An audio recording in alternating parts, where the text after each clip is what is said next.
মধ্যরাতে হঠাৎ চোখ খুলে আল্লাহ তাআলার দুইটি নাম পড়ুন, তারপরে ফলাফল দেখবেন আপনি নিজে অবাক হয়ে যাবেন।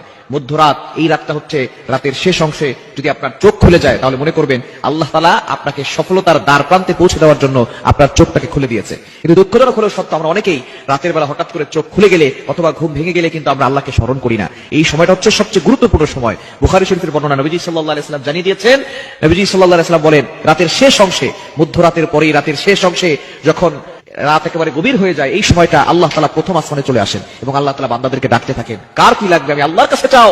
রাতের শেষ অংশে এই সময়গুলোতে, এই সময় যদি আপনার চোখ খুলে যায়, আপনি এই আমলগুলো করতে দেরি করবেন না। আপনার উযু করার দরকার নাই, ওই অবস্থায় আপনি আমলটি করবেন। আল্লাহ তাআলা দুইটি নাম পড়বেন 11 বার করে। কয়বার? এবং দুইটি নাম পড়ার আগে আপনি 3 বার দুরূদ শরীফ পড়বেন।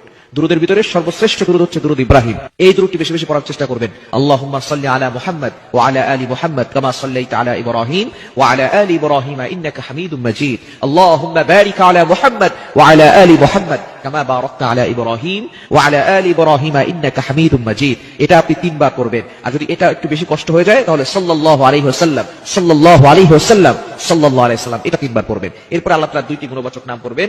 আল ওয়াহ্হাব, এটা পড়বেন 11 বার, আর হচ্ছে ইয়া ফাত্তাহু, এটা পড়বেন 11 বার। এই দুইটি নাম পড়ে আপনি আল্লাহর কাছে দোয়া করবেন, দেখবেন আল্লাহ তাআলা আপনার সকল চাওয়া পাওয়াগুলো কবুল করবেন, আপনার নেক আশাগুলো আল্লাহ তাআলা কবুল করবেন।